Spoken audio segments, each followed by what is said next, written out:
Welcome back to the Conversation Corner. The European Union said it will purchase $750 billion of U.S. energy under this new trade deal negotiated with President Trump. Mike Sommers joins me now. He is the president and CEO of the American Petroleum Institute, the largest U.S. trade association for oil and natural gas. Good to have you here. Great to be with you, Major.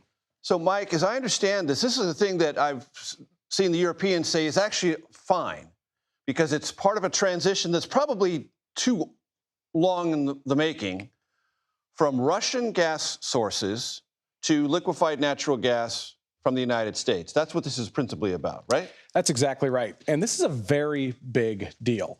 If you think about the fact that they currently import about $125 billion of energy products right now, this is about doubling the amount that they're going to be doing every single year throughout the rest of the president's term. So it's a very big deal. Will this create any supply crunch here domestically? Because liquefied natural gas is not infinite, and some utilities in this country use it for energy production, electricity production. Are we going to have a crunch here?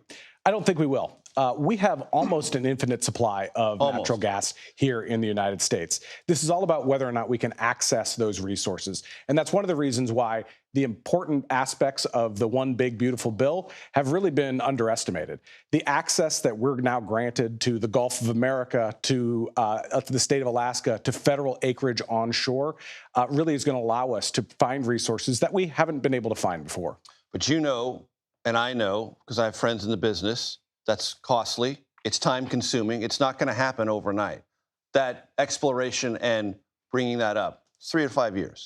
Well, for natural gas in particular, we have the access to those resources right now. The real big problem that we have is getting those resources from where they are to where they need to be, which is why the next big step that Congress has to take is to get a big infrastructure permitting bill done so that we can access those resources, first of all, which we currently do have access to, and then move them via pipeline from places like Pennsylvania, places like Texas, places like North Dakota, and to the places where we actually need those resources. Now, I've heard you and others in the energy sphere talk for a long time about all of the above.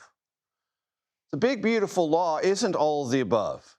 It is hostile to green energy, tax credits and subsidies, and fitting with a long-established historical pattern, which has paid off economically for this country to expedite and incentivize fossil fuel exploration and development.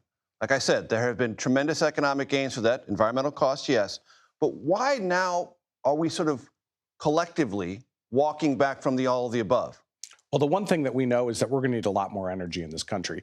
In fact, I was just talking to one of the hyperscalers and the data centers need it, and it's not all going to come from your industry. It's not. And in fact, we're going to need every single gigawatt that we can produce. In fact, I was just talking to one hyperscaler this week, and it wasn't a question of what the demand is going to be in the future. What they told me was what they're going to need going forward is every single gigawatt of energy that the United States can produce. We're going to need it all. We're going to need wind, we're going to need solar, but we're also going to need a lot of oil and gas going forward. And they're going to need it 24/7, which is unlike residential consumers. Even most businesses don't need it 24/7 rather, excuse me. Data centers, hyperscalers will. And that's going to create, it seems to me, a competition for something that is currently finite and costly. Here's the truth of the matter. If you need something 24/7, you're going to need a heck of a lot of natural gas going forward. And that's why natural gas really isn't just a bridge fuel. It is the future fuel that America is going to need. It is going to power the future and help us win the race for artificial intelligence. But if the demand is there, I know that the United States is going to be able to continue to produce the natural gas and the oil that it's going to be required to provide those energy needs. Talk to me about employment in the industry, because I went back to a table I saw today. 215, about 630,000 in the industry. 2024, 380,000.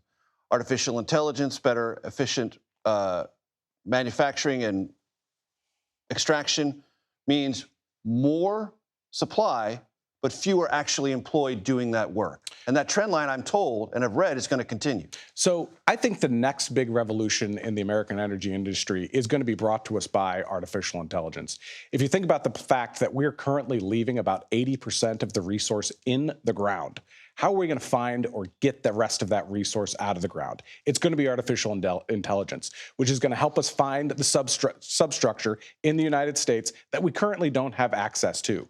Artificial intelligence is going to be the answer for how we're going to get more of these resources and power the future that we know is going to be required. But not necessarily more jobs. Well, we think ultimately there are going to be more jobs that are provided because we're going to be finding more of those resources over time. Mike Sommers, CEO, American Petroleum Institute. I appreciate the perspective.